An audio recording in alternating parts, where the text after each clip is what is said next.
Hello mga ka-foodies and welcome back! Kasama niyo na naman ako, si Chef Viboy Miranda, para magluto ngayon ng ating paborito, ang ating Purefoods Chicken Breast Nuggets.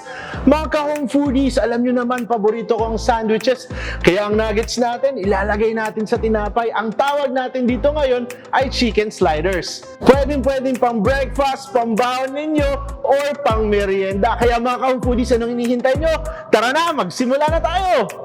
Mga ka-foodies, simulan na natin ng pagprito. Para ma-check natin kung mainit ang mantika, pwede tayo maglagay ng stick. Pag nakita natin may bula na, ibig sabihin nun, ready to fry na. Buksan na natin ang Purefoods Chicken Breast Nugget. Wait lang mga ka-foodies, meron tayong free barbecue sauce. Itabi lang natin. And now, ibubuhos na natin. Dahan-dahan lang. At ngayon, ipiprito lang natin to for around 2 to 3 minutes. Home foodies, make sure na fina-fry natin ang nuggets frozen straight from the freezer. At ngayon, ayan na! Wow, look at that! Golden brown. For sure, crispy on the outside and juicy inside.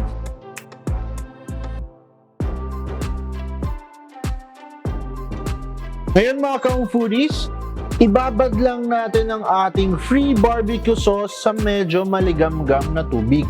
Yan, para ma-thaw out siya. Ngayon, set aside muna natin to. Ilagay natin ang ating buns. Gawa muna tayo ng 3.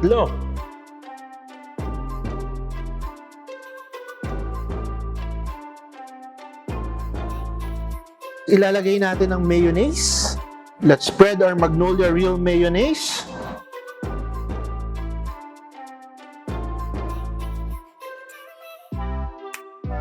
Ilagay natin ngayon ang ating romaine lettuce.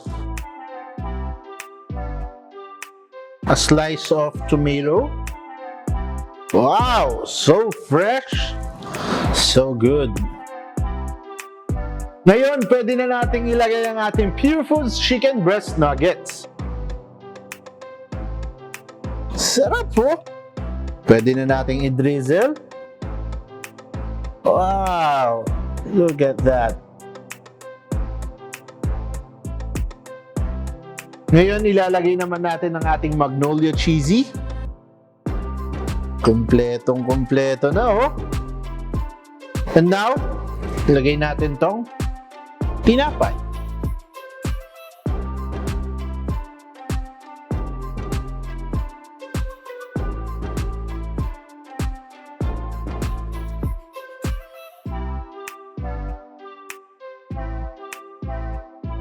Mga ka-foodies, napakadali, di ba? And for sure, delicious to pag natikman nyo ang ating Nugget Sliders na gumamit ng Purefoods Chicken Breast Nuggets.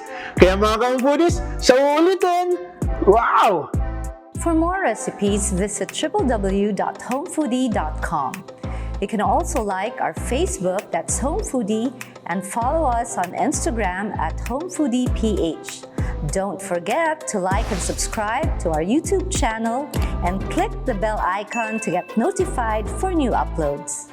Dahil dito sa Home Foodie, walang imposible. Lahat kayang gawing ma-delicious.